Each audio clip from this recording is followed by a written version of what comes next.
Dahil fiesta sa Jensan, syempre hindi mawawala ang food trip with King Kong. Konnichiwa, Jana des. Welcome to another day with me dito sa Jensan. Today is September 5, 2024 at after nga namin kumain with high school friends ni King Kong, nagpahinga muna kami at plano namin mag food trip sa plaza dito sa Jensan. Last day na nga daw ito ng Tuna Festival at balita namin, dadating daw ang Ben and Ben for tonight's show. Ang lakas ng Jensan no, nung una Sara Geronimo, tapos Yan Constantino, tapos ngayon naman Ben and Ben. Anyway, dumating na nga kami dito ng mga 6 PM. Napakadaming foods at unang nakakot ng aming atensyon na itong umuusok-usok na ito. At tinatawag nila itong dragon's breath. Actually, simple lang siya. Para nga lang siyang lumpia na chichirya eh. Merong flavor cheese, merong chocolate. Pero ang pakulo nila dito ay umuusok-usok. Basically, nilalagyan lang naman nila ng liquid nitrogen. Yung super baba na temperature na liquid kaya umuusok-usok siya. Yung crackers itself ay masarap naman siya in fairness. Pero dahil malamig nga, kung medyo sensitive yung ngipin mo, medyo masakit siya. Pero kami nag-enjoy talaga dito, kaya i-rate ko to ng 9 out of 10. Diba? Sese ni King Kong. Di rin mawawala mga seafoods dito, pero napakahaba ng pilat, ang daming tao. At nakakita din kami ng takoyaki, gusto ko nga din matikman. Syempre galing kami parehas Japan, kaya alam namin ang lasa ng authentic na takoyaki. Pero actually, mas nagustuhan ko to kaysa dun sa authentic na takoyaki, kaya i-rate ko to 10 out of 10. Sobrang init nga lang kaya napaso ako. Meron nga din ditong carnival. Di naman tayo pwede dyan, kaya food trip na lang muna tayo sa ngayon. Sa sobrang daming tao nga, medyo nakakatakot kasi wala din talagang signal. Kapag nagkahiwalay kami ni King Kong, mahihirapan akong kontakin siya. Bumili din kami nitong graham cake, pero mamaya ko pa matitikman. Nakakita din ako ng puto bongbong, kaya sabi ko kay King Kong tikman namin. Sa halagang 50 pesos, meron na ngang 4 na puto bongbong, madaming cheese at saka yung condensed milk nila puro. Malambot yung texture, kaya i-rate ko to ng 20 out of 10. Di pa nga kami kumakain ng dinner na meal, kaya pumila talaga si King Kong dito para lang makabili. Habang inaantay ko nga si King Kong, umupo na ako dito at may nagtitinda ng mga fruits. Syempre, bumili ako. Ewan ko ba, grabe yung cravings ko talaga sa fruits ngayong buntis ako. Instinct na siguro talaga ng mga nanay. Napakadaming choices ng foods dito, pero si King Kong, ang pinili niya talaga ay lechon. Mahilig kasi talaga siya sa lechon at ako naman, sakto lang. I-rate ko to ng mga 7 out of 10. Hira lang talaga ako makagusto ng lechon eh. Grabe, sa sobrang daming tao dito, parang mga 30 minutes yata pumila si King Kong. Shoutout pala sa nakakilala sa akin dito at nag-comment at nahihiya daw siya lumapit, pero nakita niya kami dito ni King Kong. Hello po. Tinikman ko na din pala yung graham at hindi siya masarap. Yung mangga niya parang ang tagal-tagal na. Negative 2 out of 10 ka sa akin. Eto si King Kong banas na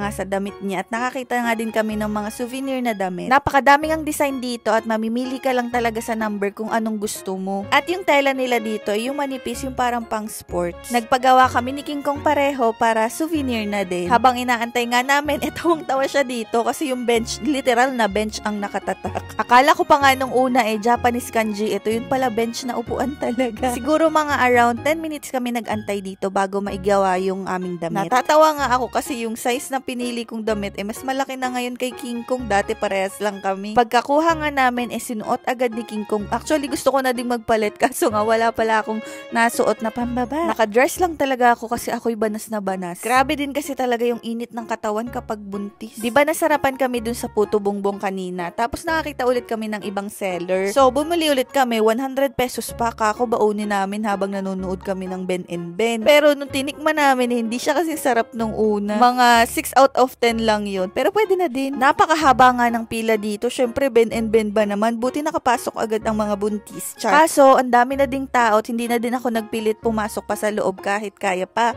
Baka kasi magkasiksikan maipit yung tiyan ko. Sabi ko, mahalaga mapakinggan natin ang Ben and Ben ng live. Pero nauna na pala yung pa-fireworks nila habang ang background music ay Coldplay, di ba ang syala. Ang pinestohan talaga namin yung part na meron akong mauupuan kasi nga ang bigat-bigat na ng tiyan ko at baka kayo mapaano pa. Dito nga nagre-ready na ang Ben and Ben at na-realize namin napakalayo pala talaga ng napwestohan namin. Pero ito na.